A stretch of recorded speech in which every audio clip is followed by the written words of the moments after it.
আসসালামু আলাইকুম রহমতুল্লাহ। Home tutor একাডেমিতে তোমাদের জানাই স্বাগত। সুপ্রিয় শিক্ষার্থী, আশা করি তোমরা ভালো আছো। আজ আমি তোমাদের সাথে আলোচনা করব 2025 শিক্ষাবর্ষে ষষ্ঠ শ্রেণীর যে গণিত, সেই গণিত বিষয় নিয়ে মূলত আলোচনা করব। তাহলে আজকে আমাদের মূল আলোচনার বিষয় মূলত হচ্ছে প্রথম অধ্যায় স্বাভাবিক সংখ্যা ও ভগ্নাংশ নিয়ে আলোচনা করব। আর তোমরা যদি এই গণিত বিষয়ের ধারাবাহিক ভিডিও পেতে চাও, তাহলে অবশ্যই তোমরা আমার চ্যানেলটিকে সাবস্ক্রাইব করে রাখবা, যাতে সবার আগে ভিডিওগুলো তোমার নোটিফিকেশন তোমার কাছে চলে যায়। তাহলে এখানে দেখো আমাদেরকে কি বলতেছে, যে প্রাচীন মানুষ বিভিন্ন বস্তু বা জিনিস গণনা করতে গিয়ে প্রথমে সংখ্যার ধারণা পেয়েছিল। প্রথম দিকে কম সংখ্যক বস্তু গুনতে হতো, কিন্তু সভ্যতা বিকাশের সাথে সাথে বেশি সংখ্যক জিনিস হিসাব করার প্রয়োজন দেখা দেয়। সেখান থেকে নানা রকম প্রতীক ও পদ্ধতির মাধ্যমে মানুষ গণনার আরো সহজ ও কার্যকর উপায় বের করে।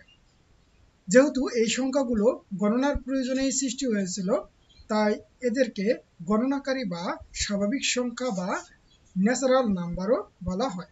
যেমন এই যে 1, 2, 3, 4, 5, 6 অর্থাৎ এরকম করে অসীম পর্যন্ত যে সংখ্যাগুলো, সেই সংখ্যাগুলোকে আমরা কি বলি? স্বাভাবিক সংখ্যা বলি। তাহলে এখানে কি বলতেছে, যে প্রাচীনকালে মানুষ বিভিন্ন বস্তু বা জিনিস গণনা করতে গিয়ে যেসব সংখ্যা সৃষ্টি করেছিল, তাদেরকে গণনাকারী বা স্বাভাবিক বা প্রাকৃতিক সংখ্যা বলা হয়। যেমন এই যে 1, 2, 3 করে এরকম করে অসীম পর্যন্ত চলতেই থাকবে। তাহলে এই অধ্যায়ে তুমি যে বিষয়গুলো জানতে পারবে, সেগুলো তুমি এখান থেকে একটু পড়ে নেবা, যে আসলে তুমি এই অধ্যায় শেষে কি কি জানতে পারবা। এবার পরবর্তীতে আমাদের দেখো এখানে 1.1 কি বলতেছে, যে অঙ্কপাতন। যে পাটিগণিতে 10টি প্রতীক দ্বারা সব সংখ্যায় প্রকাশ করা যায়। এই প্রতীকগুলো হচ্ছে 1 থেকে কত, এই যে 9 এবং তার সাথে কি থাকবে? শূন্য থাকবে। অর্থাৎ মোট এই 10টি তুমি প্রতীক দ্বারা যে কোনো সংখ্যা আমরা কি করতে পারি? প্রকাশ করতে পারি। তাহলে এগুলোকে আমরা কি বলতে পারি? অঙ্ক বলা হয়। আবার এগুলোকে সংখ্যাও বলা হয়। শূন্য ব্যতীত বাকি সংখ্যাগুলো স্বাভাবিক সংখ্যা। শূন্য কখনো কি হতে পারে? স্বাভাবিক সংখ্যা হতে পারে না। অর্থাৎ 1 থেকে 9 পর্যন্ত এই সংখ্যাগুলোকে আমরা কি বলবো? স্বাভাবিক সংখ্যা। তাহলে এদের মধ্যে প্রথম 9টি প্রতীককে সার্থক অঙ্ক বলা হয় এবং শেষেরটিকে অর্থাৎ শূন্য বলা হয়। তাহলে 1 থেকে 9 পর্যন্ত সংখ্যাগুলোকে আমরা সার্থক অঙ্ক বলবো, আর শেষেরটিকে অর্থাৎ এই শূন্য বলবো। তাহলে আমরা কি কি পাইলাম? যে একটা সার্থক অঙ্ক পাইলাম, আর কি পাইলাম? শূন্য পাইলাম। তাহলে সংখ্যাগুলোর স্বকীয় বা নিজস্ব মান যথাক্রমে 1, 2, 3, 4, 5, 6, 7, 8, 9, আর লাস্টে যেটা ছিল সেটা কি ছিল? আমার শূন্য ছিল। তাহলে এখানে কি আমরা দেখতে পাচ্ছি, যে 9 অপেক্ষা বড় সব সংখ্যায় 2 বা ততোধিক অঙ্ক পাশাপাশি বসিয়ে লেখা হয়। যেমন তুমি যদি 10 লিখতে চাও, তোমাকে 1 লিখতে হবে এবং ডান পাশে একটা শূন্য লিখতে হবে, অর্থাৎ 1-এর অধিক তোমার কি লিখতেছে? সংখ্যা লিখতেছে। আবার তুমি যদি 100 যদি লিখতে চাও, তার মানে কি? তোমাকে 1 লিখতে হবে এবং ডান পাশে দুটো শূন্য দিতে হবে। অর্থাৎ তুমি যদি 9-এর যে কটা বড় সংখ্যা লিখতে গেলে তোমাকে 2 বা ততোধিক সংখ্যা পাশাপাশি লিখেই মূলত তাকে কি করতে হবে? প্রকাশ করতে হবে। তাহলে কোন সংখ্যা অঙ্ক দ্বারা লেখাকে আমরা কি বলবো? অঙ্কপাতন। তাহলে অঙ্কপাতন কাকে বলবো? যে কোন সংখ্যা অঙ্ক দ্বারা লেখাকেই অঙ্কপাতন বলে। তাহলে অঙ্কপাতনে 10টি প্রতীকই ব্যবহার করা হয় এবং 10 ভিত্তিক বলে সংখ্যা প্রকাশের রীতিকেই দশমিক বা 10 গুণোত্তর রীতি বলা হয়। তাহলে এই রীতিতে কয়েকটি অঙ্ক পাশাপাশি বসিয়ে সংখ্যা লিখলে এর সর্বাপেক্ষা ডান দিকের অঙ্কটি তার স্বকীয় মান প্রকাশ করে এবং ডান দিকে থেকে দ্বিতীয় অঙ্কটি এর স্বকীয় মানের কত গুণ প্রকাশ করবে? 10 গুণ তত দশক প্রকাশ করে। তৃতীয় অঙ্কটি এর দ্বিতীয় স্থানের মানের আবার 10 গুণ, অর্থাৎ স্বকীয় মানের শত গুণ হবে, অর্থাৎ যে তত শতক প্রকাশ করে। তাহলে এরূপে কোনো অঙ্ক এক স্থান করে বাম দিকে সরে গেলে তার মান উত্তরোত্তর 10 গুণ করে বৃদ্ধি পায়। তাহলে লক্ষ্য করো যে কোনো সংখ্যায় ব্যবহৃত অঙ্কগুলোর মান তার অবস্থানের উপর নির্ভর করে। তাহলে সংখ্যায় ব্যবহৃত কোনো অঙ্ক তার অবস্থানের জন্য যে সংখ্যা প্রকাশ করে তাকে আমরা কি বলবো? ওই অঙ্কের স্থানীয় মান বলা হয়। যেমন এখানে থেকে একটা উদাহরণ দেওয়া আছে, যে 333 সংখ্যাটি সর্বডানে, অর্থাৎ এই যে 3 যে রয়েছে সর্বডানে, 3-এর স্থানীয় মান কিন্তু 3। আবার ডান দিক থেকে দ্বিতীয়, অর্থাৎ এই যে এই সংখ্যাটি আবার ডান দিক থেকে তৃতীয় অর্থাৎ এই 3, দ্বিতীয় তৃতীয় 3-এর স্থানীয় মান যথাক্রমে কত হবে 30 হবে আর কত হবে 300 হবে। তাহলে দেখা যাচ্ছে যে একই অঙ্কের স্থান পরিবর্তনের ফলে স্থানীয় মানের কি পরিবর্তন হয়, কিন্তু তার স্বকীয় নিজস্ব বা স্বকীয় মান একই থাকে।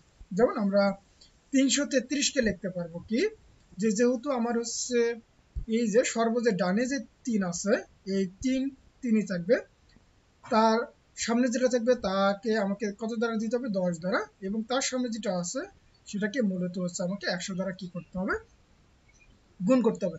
তুমি যদি এগুলোকে গুণ করে এবার কি করে যোগ করো, তার মানে তুমি এখান থেকে কত পাবা মূলত, তাহলে তুমি পাবা হচ্ছে 333। তাহলে আশা করি তোমরা এতটুকু বুঝতে পারছো। এবার 1.2 কি বলতেছে যে দেশীয় সংখ্যা পঠন রীতি, যা আমরা পূর্ববর্তী শ্রেণীতে দেশীয় রীতি অনুযায়ী গণনা করতে শিখেছি। তাহলে এই রীতিতে সংখ্যার ডান দিক থেকে প্রথম, দ্বিতীয়, তৃতীয় স্থান যথাক্রমে একক, দশক, শতক প্রকাশ করে। তবে চতুর্থ, পঞ্চম, ষষ্ঠ, সপ্তম ও অষ্টম স্থানকে যথাক্রমে আমরা হাজার, অযুত, লক্ষ, নিযুত, কোটি বলা হয়। অর্থাৎ তুমি এই চিত্রটা একটু ভালোভাবে লক্ষ্য করো, দেখো প্রথমত থাকবে হচ্ছে একক স্থানীয় অঙ্ক, অর্থাৎ প্রথম সংখ্যাটা একক, দ্বিতীয়টা হবে দশক, তৃতীয়টা হবে শতক, চতুর্থটা হবে হাজার, পঞ্চমটা হবে অযুত, তারপর ষষ্ঠটা হবে লক্ষ, সপ্তমটা হবে নিযুত, আর অষ্টমটা হবে মূলত হচ্ছে কোটি। তাহলে এইভাবেই মূলত আমরা কি করি, যে কোনো একটা সংখ্যাকে হিসাব করার জন্য এইভাবে আমরা প্রকাশ করি। তাহলে এখানে কি বলতেছে যে এককের ঘরের অঙ্কগুলো কথায় লেখা বা পড়া হয় 1, 2, 3, 4 এভাবে।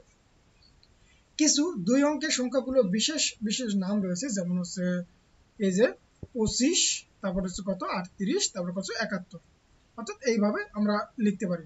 আবার শতকের ঘরে মনে করো যে তোমার কত আছে 1, 2, 3, তাহলে কি হবে 1 থাকলে হবে মূলত হচ্ছে 100, আর 2 থাকলে হবে মূলত হচ্ছে 200, আর 3 থাকলে হবে কত 300। অর্থাৎ এটাকে আমরা যদি লিখি যে আমরা কি করব 1 দিয়ে 2টা কি করব আমরা শূন্য দেব। অর্থাৎ যেহেতু শতকের ঘরে আমার কত আছে 1 আছে, তার মানে এটাকে 100।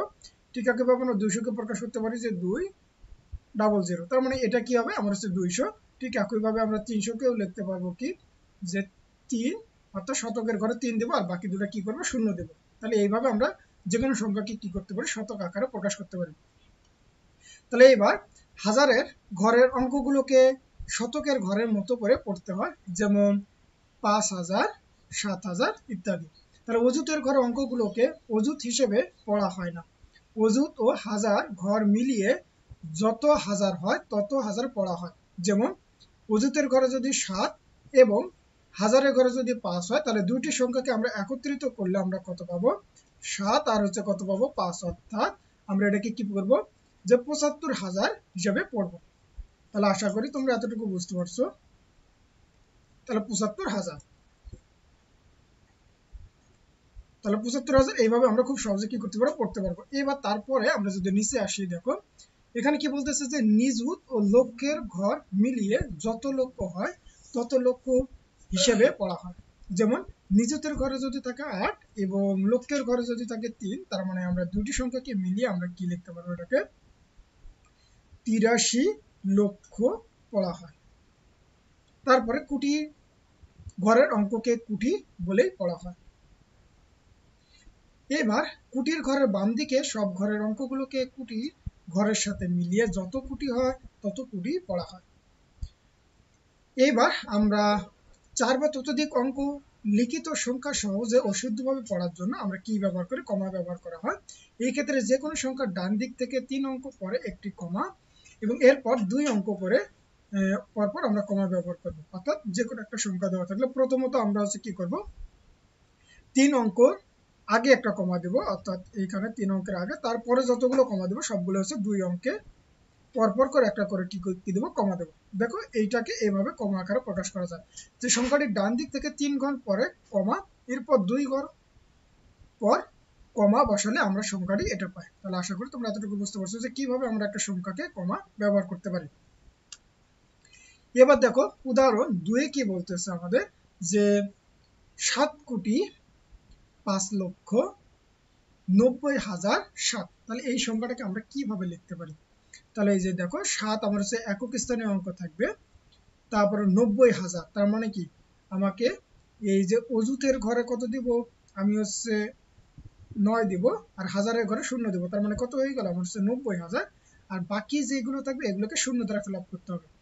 তারপরে এখানে আমার কত আছে, মূলত হচ্ছে 5 লক্ষ, তার মানে কি 5 লক্ষ, তার মানে কি লক্ষের ঘরে আমাকে কত দিতে হবে, 5 দিতে হবে, এবং 7 কোটি, এবং কোটির ঘরে 7 দেব, আর বাকি যে নিযুত থাকবে এটাকে 0 দ্বারা কি করতে হবে, পূরণ করতে হবে। সেই কথাটা এখানে বলা আছে যে কথায় প্রকাশিত সংখ্যাটি অঙ্ক পাতনের পর দেখা যায় যে নিযুত, শতক এবং দশকের ঘরে কোনো অঙ্ক নাই, তাহলে এই খালি ঘরগুলোতে 0 বসিয়ে মূলত হচ্ছে কি সংখ্যাটা পাওয়া যায়। তার মানে কত, এই যে 7 লক্ষ, কত 7 লক্ষ 7 কোটি 5 লক্ষ 90,000 কত 7। ঠিক একইভাবে দেখো পরবর্তীতে আরেকটা উদাহরণ কি বলা আছে যে 7 অঙ্কের বৃহত্তম ক্ষুদ্রতম সংখ্যা লেখো। তার মানে এখানে এক অঙ্কের বৃহত্তম সংখ্যা কত 9, অর্থাৎ 9 এর বেশি এক অঙ্ক বিশিষ্ট বৃহত্তম সংখ্যা হতে পারে না, অর্থাৎ সর্বোচ্চ এক অঙ্ক বিশিষ্ট বৃহত্তম সংখ্যা কত হতে পারে, 9 হতে পারে। তাহলে অঙ্ক পাতনের যে কোনো অবস্থানে 9 এর স্থানীয় মান বৃহত্তম হবে। সুতরাং 7টি 9 পরপর লিখলেই 7 অঙ্কের একটা বৃহত্তম সংখ্যা হবে। অর্থাৎ এই যে দেখো তুমি হচ্ছে 7টা 9 যদি পরপর লেখো তাহলে এটা কি হবে, একটা 7 অঙ্কের বৃহত্তম সংখ্যা হবে। ঠিক একইভাবে ক্ষুদ্রতম অঙ্ক হলো কিন্তু হচ্ছে 0, পরপর 7টি 0 লিখলে সংখ্যাটি কিন্তু 0ই থাকে। সুতরাং সর্ববামে একটি সার্থক অঙ্ক অর্থাৎ 1 লিখে ডানে আমাকে 6টা 0 বসালেই মূলত সেটা কি হবে, একটা 7 অঙ্ক বিশিষ্ট একটা ক্ষুদ্রতম সংখ্যা হবে। অর্থাৎ আমি একদম সর্ববামে একটা 1 দেব আর বাকি 6টা কি দেব, 0 দিয়ে মূলত একটা 7 অঙ্কের কি করব, একটা ক্ষুদ্রতম সংখ্যা নির্ণয় করতে পারি। এইবার তারপরে যদি আমরা নিচে আসি, দেখো এখানে উদাহরণ কত 4, এখানে কি বলতেছে যে একই অঙ্ক মাত্র একবার ব্যবহার করে এই সংখ্যাগুলো দ্বারা 6 অঙ্কের একটা বৃহত্তম ক্ষুদ্রতম অঙ্ক গঠন করি। তার মানে আমরা অঙ্ক পাতনের যে কোনো অবস্থানে বৃহত্তম অঙ্কের স্থানীয় মান ক্ষুদ্রতম অঙ্কের স্থানীয় মান অপেক্ষা কি হতে হবে, বড় হতে হবে। অর্থাৎ দেখো এই সংখ্যাগুলোর মধ্যে সব থেকে বড় কে আছে, আমার 8, তার থেকে ছোট 7, তার থেকে 5, 4, 3, 0। অর্থাৎ এগুলোকে যদি আমরা বৃহত্তম যদি একটা সংখ্যা যদি গঠন করতে চাই তাহলে আমাকে সর্বপ্রথম 8 দিতে হবে, তারপরে 7, 5, 4, তারপরে হচ্ছে কত দেব, 3, আর হচ্ছে 0। তার মানে এই সংখ্যাটা হবে একটা বৃহত্তম সংখ্যা। কিন্তু তুমি যদি ক্ষুদ্রতম যদি সংখ্যা যদি কি করতে চাও, এটাকে করতে চাও, তাহলে তুমি প্রথমত যদি সব থেকে ছোট হচ্ছে কি 0, তুমি যদি 0 দিয়ে যদি এই সংখ্যাটাকে তৈরি করতে চাও তাহলে মনে করো যে 0, 3, 4, 5, 7, 8। দেখো এই যে বামে তো 0 তো কোনো দাম নেই, তার মানে এটা সংখ্যাটা হয়ে যাচ্ছে কিন্তু কয় অঙ্কে, 5 অঙ্কে, তার মানে এটা কখনো হতে পারে না।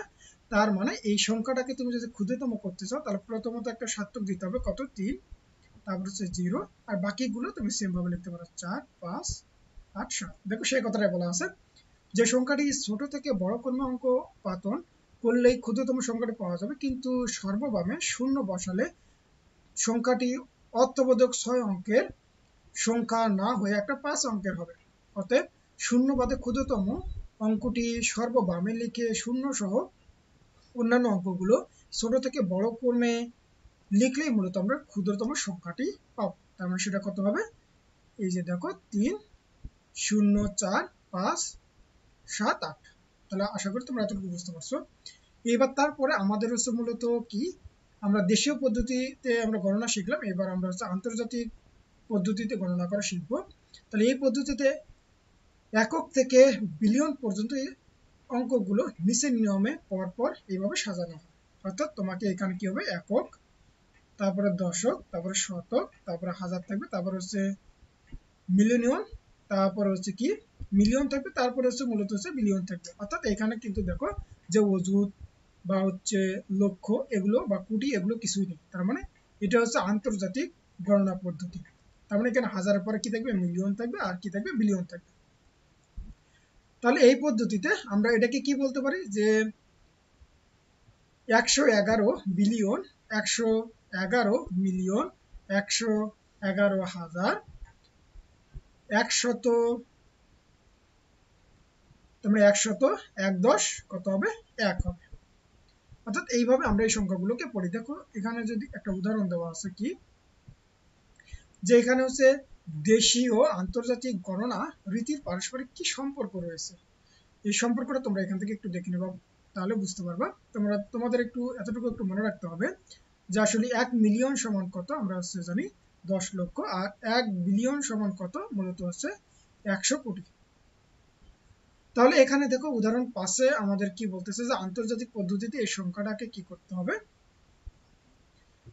প্রকাশ করতে হবে। অর্থাৎ কিভাবে আমরা কমা ব্যবহার করবো, তার মানে ডান দিক থেকে 3 অঙ্ক পরপর কমা ব্যবহার করতে হবে। আমাদের হচ্ছে দেশীয় পদ্ধতিতে প্রথম ছিল 3টা, তারপর 2টা করে, কিন্তু আন্তর্জাতিকের ক্ষেত্রে সবগুলোই আমার হচ্ছে কয়টা করে, 3টা অঙ্ক পরপর আমাকে, অর্থাৎ ডান দিক থেকে 3 অঙ্ক পরপর আমরা কি দেব, কমা ব্যবহার করব। তাহলে এখানে দেখো একটা 6 নম্বর উদাহরণ কি বলতেছে যে 5 মিলিয়নে কত লক্ষ হয়, তারপর হচ্ছে 500 কোটিতে কত বিলিয়ন হয়। তার মানে আমরা কি জানি যে 1 মিলিয়ন সমান সমান 10 লক্ষ, তাহলে 5 মিলিয়নে কত হবে, তার মানে কি 10-এর সাথে আমরা 5 গুণ করলে কত পাবো, 50 লক্ষ। তাহলে 100 কোটি সমান যদি হচ্ছে 1 বিলিয়ন হয়, তাহলে 1 কোটি সমান আমার নিশ্চয়ই কম হবে, তার মানে কি 1 কে তুমি 100 দ্বারা ভাগ করলে কত আসবে, তার মানে আমরা এখান থেকে পাবো, অর্থাৎ 500 কোটি সমান সমান কত পাবো, যে 500 ভাগ কত 100, তার মানে কি হচ্ছে কত, 5 বিলিয়ন। তাহলে আশা করি তোমরা এতটুকু বুঝতে পারছো। তাহলে আজকের মতো এই পর্যন্ত। আমি পরবর্তী ভিডিওতে তোমাদের সাথে এই অনুশীলনী 1.1 নিয়ে আলোচনা করবো। তোমরা সকলে ভালো থাকবে, সুস্থ থাকবা। আল্লাহ হাফেজ।